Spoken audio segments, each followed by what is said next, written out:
నమస్తే. శ్రీ గురుభ్యో నమ. శ్రీమాత్రే నమ.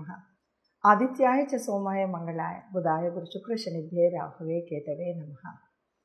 శ్రీమాత శ్రీ మహారాజ్ఞి శ్రీమత్ సింహాసనేశ్వరి చిదగ్నికుండ సంభూత దేవకార్య సముచిత. అందరికీ శుభోదయం. ప్రతి మాసంలోనూ మాస ఫలాలు పక్ష ఫలాలు తెలుపుకుంటూ ఉన్నాం కదా. అదేవిధంగా అప్పుడప్పుడు గ్రహాలు మారుతూ ఉన్నప్పుడు ఈ గ్రహ సంచారాన్ని బట్టి ద్వాదశ రాశుల మీద ఎలాంటి ప్రభావం ఉంటుంది అన్నది కూడా చెప్పుకుంటూ ఉంటాం. అందులో భాగంగా మరి మే 1 నుండి గురుగ్రహం మారబోతుంది. గురుగ్రహం అంటే మనకు తెలుసు చాలా పెద్ద గ్రహం. ఈ పెద్ద గ్రహం ఒక రాశి నుండి ఇంకొక రాశికి మారాలి అంటే దాదాపు 1 సంవత్సర కాలం మీద కొన్ని రోజులు పడుతుంది.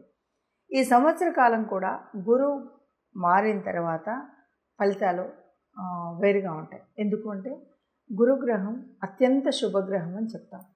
గురువు యొక్క దృష్టి ఉన్నట్టయితే గురువు యొక్క స్థితిని బట్టి దాదాపు అనేక రకాలైన కష్టాలు నష్టాలు పోయి సుఖాలను ఇస్తుంది. చాలా వరకు మనకు ఎంతటి మిగతా గ్రహాల దోషాలు ఎన్నున్నప్పటికీ గురుగ్రహం కనుక సరైన స్థానంలో ఉంటే ఆ చెడంతా పోతుంది అన్నదే మనకు శాస్త్ర ప్రామాణికం. దీని ప్రకారంగా చూస్తే మనకి మరి గురువు మారుతూ ఉన్నప్పుడు మారినందువల్ల ఏ ఏ గ్రహాలకు ఎలాంటి ఫలితాలు ఉంటాయి అన్నది తెలుసుకోవాలి. అంటే దీనికంటే ముఖ్యంగా మనకి ఇంకొక మాట కూడా చెప్తుంటాం.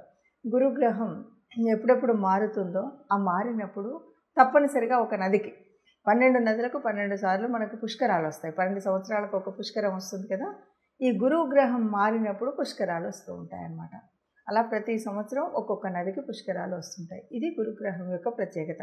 అంతేకాదు అనేక వేల చెడులు నష్టాలు కష్టాలు ఉన్నటువంటి వాటిని ఒక్క గురు దృష్టి ఉన్నట్టయితే ఇవన్నీ కూడా పొడగొడుతుంది అన్నటువంటిదే మనకు తెలిసిన విషయం. మరి ఇప్పుడు ద్వాదశ రాశుల వారికి ఎట్లా ఉందో చూద్దాం. మేషరాశి వారికి గురుగ్రహ మార్పు వల్ల ఎలాంటి ఫలితాలు ఉంటాయి అంటే నిన్న మొన్నటి వరకు మేషరాశి రాశిలో గురువు ఉన్నాడు. ఇప్పుడు ద్వితీయంలోకి వెళ్తున్నాడు. ద్వితీయంలో శుభగ్రహం ఉండడం అనేటువంటిది చాలా మంచిది. ఎందుకంటే ద్వితీయం వాక్స్థానం, ద్వితీయం ధనస్థానం, ఇంకా కుటుంబ స్థానం అని చెప్తాం. మరి ఇలాంటి చోట గురువు ఉన్నప్పుడు ఇక్కడ ఏ రకమైన చిన్న పెన్న దోషాలు ఉన్నా అంటే కుటుంబానికి సంబంధించి మిగతా గ్రహాల మూలంగా వాటి దృష్టి మూలంగా ఏవైనా దోషాలు ఉన్నప్పటికీ కూడా ఇవన్నీ చెదిరిపోయి అంటే ఆర్థికంగా బాగుంటారు, కుటుంబ పరంగా బాగుంటారు. ఎందుకంటే కుటుంబ స్థానం కాబట్టి.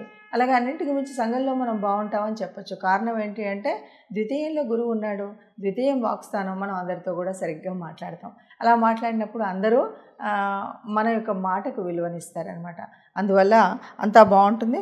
అయితే ఇక్కడ ఒక చిన్న ఏంటంటే గురువు యొక్క దృష్టి 3 దృష్టిలు ఉంటాయి. ఒకటి పంచమ దృష్టి, ఒకటి సప్తమ దృష్టి, ఒకటి నవమ దృష్టి. అయితే ఇప్పుడు మనకి ఈ రకంగా చూసినట్టయితే మేషరాశి వారికి గురువు యొక్క దృష్టి ఎక్కడ పడుతుందంటే మేషరాశి వారికి 6వ స్థానం మీద, అలాగే 8వ స్థానం మీద, 10వ స్థానం మీద దృష్టి పడుతుంది.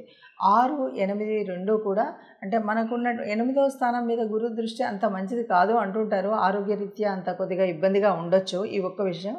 ఇక 6 అంటే విజయాలు సాధించేటువంటి అవకాశం ఉంటుంది. కాంపిటేటివ్ ఎగ్జామ్స్ ఏమున్నా సరే వాటి మీద మంచి పట్టుదల సాధిస్తారు. అట్లాగే 10 పైనే గురువు దృష్టి ఉందంటే మీరు చేసేటువంటి ఉద్యోగం మీద చక్కటి ఉద్యోగంలో ఉన్నత స్థానం కానీ చక్కగా ఉంటుందని చెప్పొచ్చు.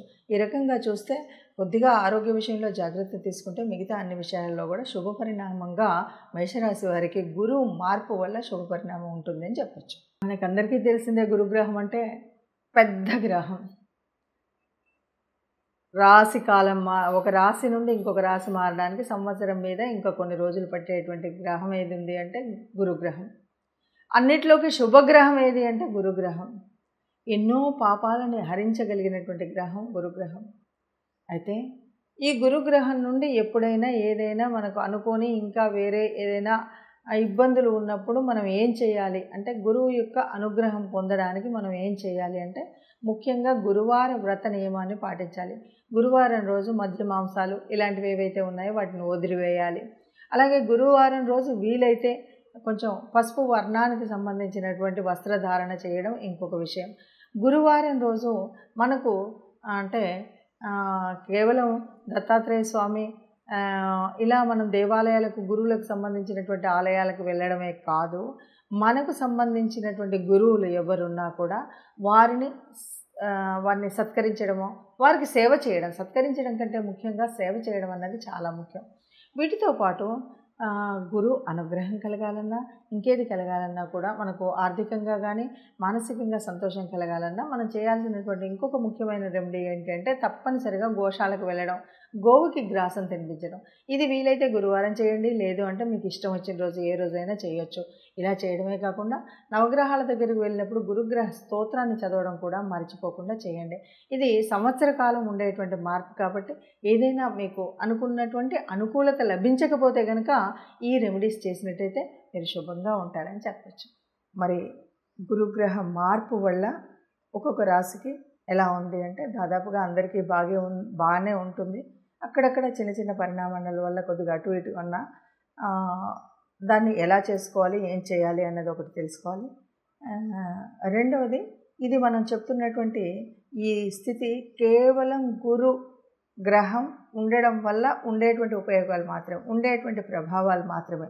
అంతే తప్ప మిగతా గ్రహాలన్నింటినీ తీసేసి ఇదే మొత్తం ఫలితం అని చెప్పట్లేదు. మిగతాది జాతక ఫలంలో మనకు గోచార రీత్యా కానీ మామూలుగా ఉండేటువంటి ఫలితంతో పాటు ప్రత్యేకించి గురువు మారి ఉండడం వల్ల జరిగేటువంటి పరిణామాలు ఏంటి, పరిస్థితులు ఏంటి అన్న విషయం మాత్రమే చెప్తున్నాం. అది దృష్టిలో పెట్టుకోవాలి. ఇక ఎవరికైనా ఏదైనా అంటే కొంచెం చెడు ఉన్నప్పుడు కూడా అది చెడు అని అనుకోకండి. ఎందుకంటే కొన్నిసార్లు గురువు వల్ల వచ్చేటువంటి చాలా మంచి యోగాలు కూడా ఉన్నప్పుడు, లేదు జన్మజాతకంలో చాలా మంచి యోగాలు జరుగుతూ ఉన్నప్పుడు ఇది కూడా, ఈ చెడు కూడా కనిపించకపోవచ్చు. ఇది ఒకటి దృష్టిలో పెట్టుకోండి. ఇక ఎక్కడైనా ఎవరికైనా సరిగ్గా లేదు అంటే ఏం చేయాలి అంటే ముఖ్యంగా గురువార వ్రతం.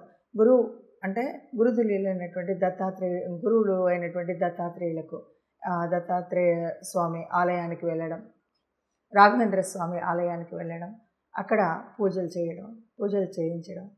ఆ రోజు ప్రత్యేకించి మనం పసుపు రంగుకు సంబంధించినటువంటి వస్త్రాలను మనం ధరించడం. ఇంతేకాదు శనగపప్పుతో చేసినటువంటిది కానీ, శనగపప్పు కానీ ఎవరికైనా దానం చేయడం. ఇవన్నీ మనం ఎందుకు చేయాలి అంటే దీనివల్ల మనకి గురువు యొక్క ప్రభావం ఏదైతే ఉందో అది మంచి ఫలితాన్ని ఇస్తుంది. అంతేకాకుండా ఎవరైనా సాధు సంతులు, గురుతుల్యులు, గురువులు, ఋషితుల్యులు అయినటువంటి కొందరు మహానుభావులు మనలోనే, సమాజంలోనే ఉంటారు. అలాంటి వారికి ఏదో మనం వెళ్ళి వారికి నమస్కరించడం, లేకపోతే వారికి సేవ చేయడం, ఇలాంటిది ఏది చేసినా సరే గురుగ్రహం వల్ల వచ్చినటువంటి దోషాలన్నీ తొలగిపోయి మనం ఆనందంగా సుఖంగా ఉంటాం. ఆనందంగా సుఖంగా అందరూ ఉండాలన్నదే మన కాంక్ష. సర్వే జనా సుఖినో భవంతు. అందరూ ఆనందంగా ఉండాలి, అందులో మనం ఉండాలి. నమస్తే.